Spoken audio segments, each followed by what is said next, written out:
yang diselorokan itu alat-alat elektro. Setiap orang mukmin itu diuji dalam 1 tahunnya itu 1 atau 2 kali. Itu ada keterangannya dalam surat At-Taubah. Jadi kalau ada orang diuji berulang kali berarti itu sebagai tanda belum lulus ya. Makanya diulang terus. Belum lulus lagi, diulang lagi.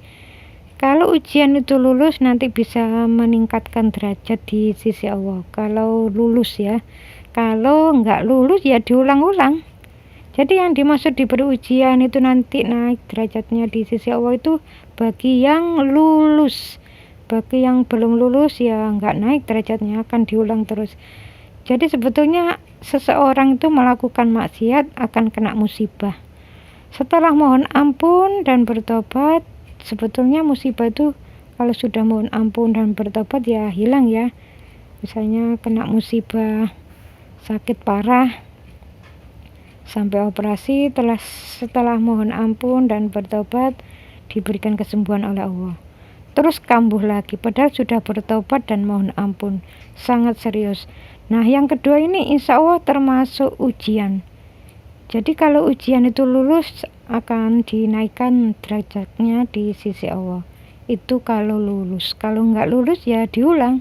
Ya seperti orang yang ujian matematika misalnya, nggak lulus ya diulangi lagi, ujian matematika lagi, nggak lulus diulang lagi, seperti itu terus diulang. Jadi paling banyak itu sebetulnya ujian itu dalam 1 tahun itu 1 atau 2 kali. Itu ada keterangannya dalam surat At-Taubah. Jadi kalau diulang-ulang berarti menunjukkan itu nggak lulus. Jadi janganlah kita ini suudzon ya pada orang. Oh orang itu sakit-sakitan, jangan-jangan orang itu banyak dosa ya, nggak boleh seperti itu. Ya bisa saja itu termasuk ujian yang diulang-ulang karena belum lulus diulang lagi. Ya jangan suudzon itu dianggap musibah karena maksiat. Siapa tahu dia sudah bertobat dan mohon ampun kok masih diulang-ulang ya berarti itu ujiannya belum lulus. Jadi kalau lulus naik derajatnya di sisi Allah. Itu kalau lulus. Kalau belum lulus ya terus diulang sampai dia lulus. Untuk Ibu Wati ya saya sarankan, jadi kalau pingin anaknya nggak nakal, cobalah ibu ini dekat dengan Allah Ta'ala, dekat pada Allah, memohon pada Allah. Kalau nakal itu mirip sifat bapaknya atau mirip sifat ibu, cobalah untuk merubah sifat itu dengan anak, bukan dari amarah. Jadi merubah sifat anak bukan dari amarah kita, tapi dari akhlak. Jadi akhlak kita yang selama ini nggak baik itu nanti dicontoh oleh anak kita. Misalnya anak nakal ya dulunya ya sewaktu balita itu ya mungkin aja nakal ya seperti itu. Jadi kalau ada anak bandel ya itu sifatmu seperti itu, gitu loh maksudnya Allah. Itu kan cermin ya, cermin dari ya namanya orang bercermin itu kan persis. Jadi kalau ada anak rewel suka nangis, dulunya ya memang suka nangis rewel waktu balitanya seperti itu.